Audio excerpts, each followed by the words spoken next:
আসসালামু আলাইকুম ওয়া রাহমাতুল্লাহি ওয়া বারাকাতুহু।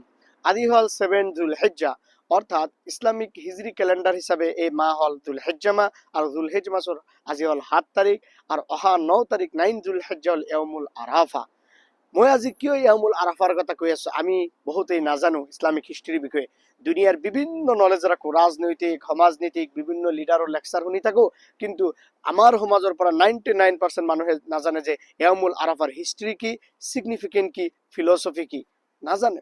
মই ইয়ংষ্টার সকলক অনুরোধ করিম, কম্পিউটার আছে, ট্যাবলেট আছে, মোবাইল আছে হাতত, জাস্ট গুগলত দেখিব লাগে যে ইয়াউমুল আরাফা ইসলামের হিস্ট্রি, সিগনিফিকেন্ট আর ফিলসফি কি। ইয়াউমুল আরাফার বিষয়ে আল্লাহ সুবহানাহু ওয়া তাআলা কোরআন শরীফতেই এটা আয়াতেই নাজিল করে দিছে।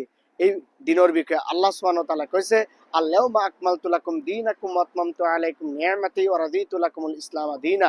যে আজির দিনতেই তোমালোকৰ কাৰণে দিন ইসলাম কমপ্লিট কৰিলো, তোমালোকৰ দিন কমপ্লিট কৰিলো, ফুলফিল কৰিলো আজি। সেয়ে এই আয়াতেৰ পৰা আমি বুজিব পাৰি ইয়াউমুল আৰাফা 9 যুলহিজ্জা কিমান ইম্পৰ্টেণ্ট। আৰু এই দিনতেই এটা হজৰ পাঠ হয়, হাজিসকলে এহৰাম পিন্ধি ইয়াত যায় দোয়া করে, তওবা করে।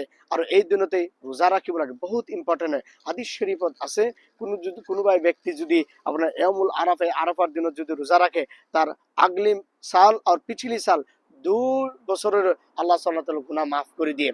এতিয়া হোক ইয়ার সিগনিফিকেন্ট আর ইম্পর্টেন্ট আর ফিলসফি। ইয়াউমুল আরাফার দিনতে প্রফেট সাল্লাল্লাহু তাআলা আলাইহি ওয়াসাল্লাম তার বিদায় হজর খুতবা দিছিল, অর্থাৎ আখেরি খুতবা ছিল, ফেয়ারওয়েল সারমন দিছিল। আর এই দিনতে প্রফেট সাল্লাল্লাহু তাআলা আলাইহি ওয়াসাল্লামে কৈ গৈছিল খুতবার মাজত যে তোমালোকৰ ওচৰত মই দুটা বস্তু এৰি থৈ গেলো, যদি তোমালোকে এই দুটা বস্তু ভালকৈ ধৰি ৰাখিব পাৰা কেতিয়াও পথভ্ৰষ্ট নহবা, তোমালোকক কোনেও পথভ্ৰষ্ট কৰিব নোৱাৰে। সেইটো হল 1 নম্বৰ কিতাবুল্লাহ কোৰআনে কাৰীম, 2 নম্বৰ সুন্নত প্রফেট সাল্লাল্লাহু তাআলা আলাইহি ওয়াসাল্লাম। আফসোসের বিষয়, প্রফেট সাল্লাল্লাহু আলাইহি ওয়াসাল্লাম তেখেতে আখেরি বিদায় হজতে কৈ গৈছিল কোরআন আর সুন্নাহ আমি পাহৰিয়ে গৈছো, কোৰআনৰ আয়াত বা কোৰআন তফসিৰ মিনিং পাহৰি গৈছো, নপঢ়ি স্টাডি নকৰো। সুন্নত তো দূৰৰ কথা, সুন্নত তো আৰু নকৰো।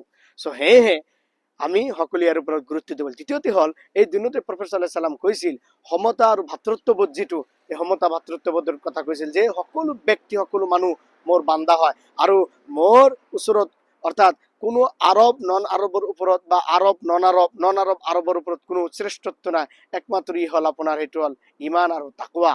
হে আৰু মহিলাসকলৰ কাৰণে অধিকাৰৰ ওপৰত গুৰুত্বৰ কথা কৈছিল, আৰু সুদ হারাম করা হয়েছিল, কিন্তু আমার সমাজে এতিয়া সুদ চলি আছে।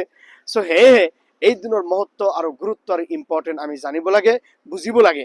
দ্বিতীয়তে কথা হল ইয়াউমুল আরাফা, অর্থাৎ এই যুলহিজ্জা মাসের প্রথম 10 দিন হল আপনার বহুত ইম্পর্টেন্ট। আল্লাহ সুবহানাহু ওয়া তাআলা কোরআন কইছে আল ফাজরি ওয়া লায়ালিন আশরি, ওয়া লায়ালিন আশরি। এই আয়াতের তাফসীর কইছে 10টা দিন, আর 10টা রাত বহুত ইম্পর্টেন্ট হয়। এই যুলহিজ্জা মাসের প্রথম 10 দিনের কথা কইছে, আমি রোজা রাখিব লাগে, তওবা করিব লাগে, আল্লাহর ওচৰত মাগিব লাগে। সো হে আহক আমি সকলো ইয়ংষ্টার সকলক মই অনুরোধ করিম, গুগল আছে, স্মার্টফোন আছে, ট্যাবলেট আছে, আমি সময় উলিয়াই আমি ইয়াউমুল আরাফার বিষয়ে জানিম, ইম্পর্টেন্ট জানিম, সিগনিফিকেন্ট জানিম, হিস্ট্রি জানিম, ফিলসফি জানিম। ইংলিশ, হিন্দি, উর্দু, বাঙালি যিকোনো ল্যাঙ্গুয়েজত অসমীয়াত দেখিলেই আমি পাম, গুগলত আছে আজিকালি। থ্যাংক ইউ ভেরি মাচ।